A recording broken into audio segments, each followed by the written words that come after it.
And so Cheryl's starting today, and I believe, or ending today, and Jeremy is starting today. So today is a great day for us in Toastmasters.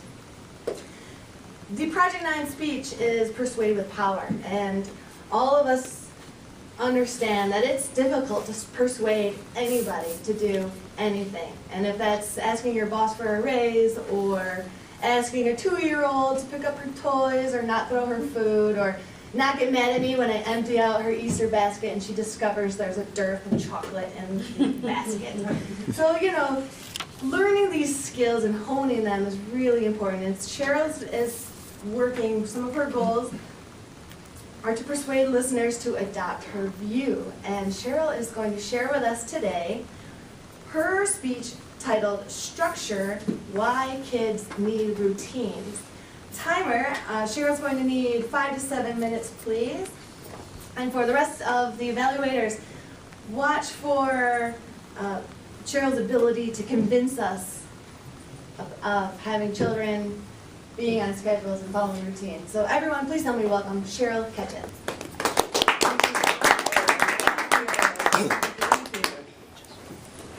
Why do kids need structure?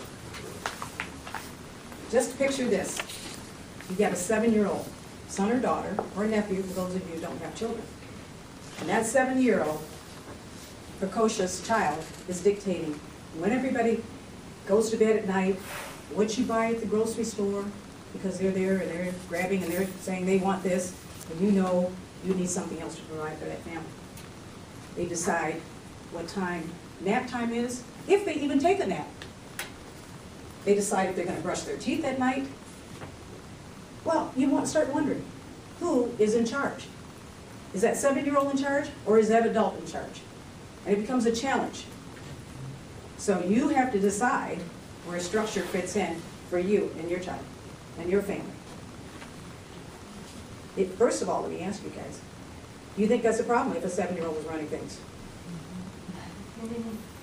I would say yes, it is, okay? Some of you are shaking your heads and some of you are not. It's a problem. A 7-year-old really doesn't have the maturation yet, the maturity, even though they're intelligent and bright and they may have a large vocabulary that they've inherited from you, they still don't have life experiences that will attribute to that age that they have, that will allow them to be able to dictate what happens in that home. So you, as a parent, have to decide to get a hold of the household and not let them run it. When parents provide structure, it means that they are asserting and establishing a means of parental authority and control in a responsible manner. Children are no different than we are.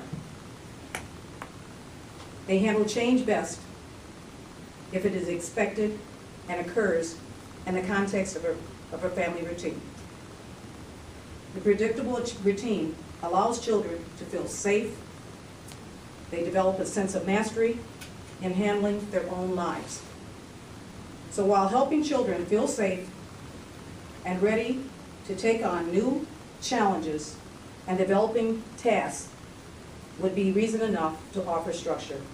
Structure and routines teach kids to control themselves and their environments. And that's something that we all need. As a parent of 3 children, my home was rather regimented. I grew up, and that sounds maybe a little cold and stiff, I grew up in a home where things were regimented. My father was never military, but it felt like a military-run household. There was 9 children in it. So in the absence of structure and routines in that household, can you just imagine what that would look like? Utter and complete chaos. So I took that same approach that was used when I grew up to apply that to my children. They had routinely go to bed at the same time, they get up every morning, because then I began to know their body schedules, their natural routines. So you know what time they need to get up in the morning. After that, it was breakfast time. After that, it's bath time. Then it's playtime. So it's all structured. So it's playtime, then it's nap time after that, and then get back up. So everything is very well organized. So because it's like that, if you structure your home in that manner, it's predictable. and it's predictable for the kids.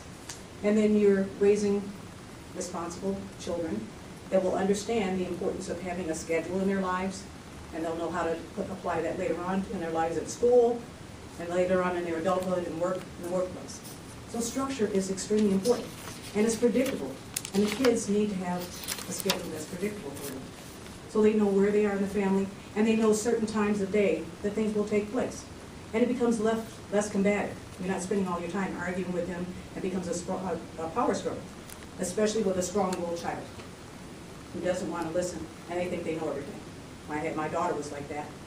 She didn't like nap time. The two boys, oh, they were great. They were tired after running and playing, down and out, no problems. My daughter, she's standing, I'm not tired. I'm not tired. I'm not going to sleep. I'm not tired. You can't make me. So this went on for a little bit, and then I talked to my husband, and I think, I'm frustrated with Nicole. Each and every day, it's a battle at nap time. She doesn't want to go down. The boys are fine. So my husband gives me an idea. He says, honey, how about you remove the fact that telling her that it's nap time and saying that she's tired. Just remove those two words. So I thought about it. I thought, yeah, that's a great idea. I've tried everything else. So I decided to apply the rule of not telling her that she has to take a nap. I tell her it's just rest time. Rest time, well, what does that mean? That means you're going to lie down, just like Mom and the boys, and we're just going to take a time out. And when we get up, we can play and we can do some other activities. Well, that seemed to work. So I like that. So she lay there in bed. She said, when do I get up? I said, when you get up, when you hear Mommy up, and I will let you know. But not until then. So it's a little stern, it may seem to people, but it works. It works. A routine and structure actually work. And then you can enjoy your children more, and you get away from that combative relationship that you have with them. Applying structure also works with children with ADHD and autism, which my grandson has, my 4-year-old grandson. I pray for him each and every day because he lives in an unstructured home. And that's what he needs, and I've been saying for a long time, he needs structure and where he can have predictability. And he knows certain times of day, just like he does at school, that this is what's going to happen. He doesn't have that. There's chaos. There's things all over, toys all over the place, clothing that's not put away. It's unstructured, and it's not healthy for the kids. And there's also an older 15-year-old step-grandson who's ADHD. So he fits in that category too, of someone that needs, because he's unable to control things for himself, he needs a predictable schedule, and he doesn't have that. So there's 7 things I want to mention real quick that would be tips that would help. Routines eliminate power struggles. Routines help kids cooperate. Routines help kids learn to take charge of their own activities in their lives. Number 4, kids learn the concept of looking forward to things that they enjoy. Number 5, regular routines help kids get on a schedule. Number 6, routines help parents build their precious connection moments with their child. Number 7, schedules help parents maintain consistency and expectations. In closing, why you want to provide structure? You want to provide structure for safety and security, for learning about the world and the people in it, for understanding about disappointment and frustration, for developing self-responsibility. A quick analogy as I close. Structure is like a building, and there's scaffolds. Those scaffolds are holding that building as it's rising. So like the scaffolding, the supports as a building, it is when it's growing. When you create a home, you are providing the necessary support. You have that structure also in place that is the scaffolding for your child and for the rest of the family. Thank you.